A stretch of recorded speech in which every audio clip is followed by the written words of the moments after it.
Елестетіп көрейік, сіз таңертең оянып күнделікті жұмыстарыңызбен айналысып үйіңізге ораласыз. Бірақ ертеңгі күні кешегі күннің сценарийі тура сол түрде қайталанады. Сол адамдар, машиналар, яғни ешқандай өзгеріс жоқ. Сіз мұнда бірдеңе дұрыс емес екенін сезе бастайсыз. Ал бұл уақыт ілмегі деп аталады. Бүгін біз уақыт ілмегі мен уақыт арасындағы саяхат туралы талқылаймыз. Бұл құбылыстар шын мәнінде бар ма? Егер бар болса, онда олар туралы қазіргі ғылым не айтады? Уақыт ілмегі бұл гипотетикалық сценарий бойынша бір оқиғаның шексіз қайталануы. День сурка фильмінде басты кейіпкер бір күнде өмір сүреді. Ол өз әрекеттерін қанша өзгерткенімен, ол күннің сценарийі өзгеріссіз қалады. Уақыт ілмектерінің не екенін түсіну үшін Альберт Эйнштейннің салыстырмалық теориясына назар аудару керек. Ол кеңістік пен уақыт тәуелсіз емес екенін көрсетті. Олар үлкен массаның әсерінен қисаю мүмкіндігі туралы да айтқан. Егер біз кеңістік пен уақытты жеткілікті түрде айтсақ, теориялық тұрғыда тұйықталған уақыт ілмегін жасауға болады. Осындай мысалдардың бірі құрт шұңқырлары болып табылады.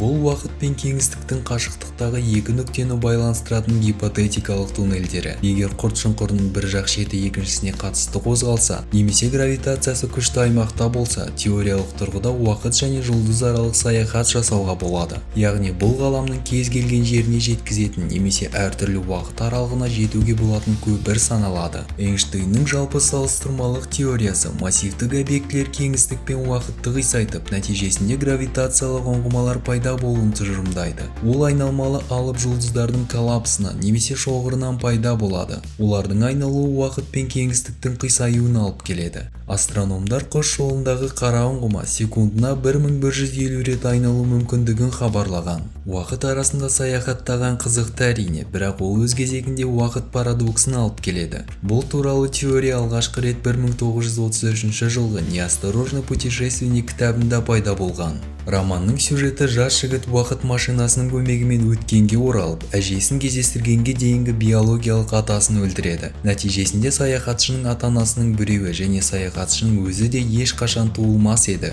Яғни ол уақыт арасында саяхат жасай алмас еді. Ал бұл өз кезегінде оның атасы тірі қалып, саяхатшы туған болар еді дегенді білдіреді. Осылайша бізде уақыт парадоксы пайда болады. Енді көбелектің әсеріне келейік. Бұл теорияны профессор Эдвард Лоренц айтқан болатын. Ол өз кезегінде хаос теориясына сүйенеді. Яғни қоршаған ортадағы кішігірім өзгерістерде күтпеген салдарға әкелуі мүмкін. Мысалға, Амазонкадағы көбелектің қанатының қағуы Қытайдың ауа райына әсер ете алады деген. Осыған жақын тағы бір теория себеп-салдар байланысы. Әр адам күнделікті өмірде бірнеше шешім қабылдайды. Қандай киім киемін, қай дүкенге барамын деген сияқты қарапайым заттар. Бірақ сол таңдаудан ол күн сіз таңдаған сценарий бойынша жүретін болады. Яғни әр жасаған таңдау сіздің әртүрлі нұсқаларыңыз пайда болуына алып келеді. Уақыт туралы Эйнштейннің айтқан бір әзілі бар. Егер жігіт 1 сағат әдемі қыздың жанында отырса, бұл оған 1 минуттай болып көрінеді. Ал егер тура сол 1 сағат қыздырылған оттың үстінде отырса, онда ол 1 сағат мүлдем басқаша болып көрінеді деген.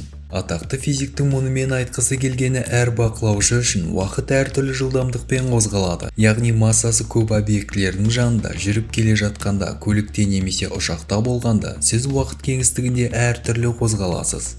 Яғни біздің түсінгеніміз уақыт арасында саяхаттау үшін бізге жарық жылдамдығына жақын жылдамдыққа жетуіміз қажет. Жалпы жарық жылдамдығын физикалық константа ретінде қарастырса, бұл жарықтың вакуумдағы таралуы. Оның өлшемі шамамен секундына 299 миллион шақырым. Ал мұндай жылдамдыққа жету физикалық тұрғыда мүмкін емес. Уақыт арасында саяхат пен уақыт ілмектері қиялдауға көптеген сұрақтар қалдыратын қызықты идея. Бірақ бұл әзірге тек гипотеза ғана болса да, ғылым болашақта қандай жаңалық ашатынын кім біледі? Ал сіздер бұл туралы не ойлайсыздар? Ойларыңызды комментарийге қалдырып, қызықты мәліметтер өткізіп алмас үшін каналға тіркелуді ұмытпаңыздар. Сіздермен болған жұмбақ әлем. Келесі кездескенше.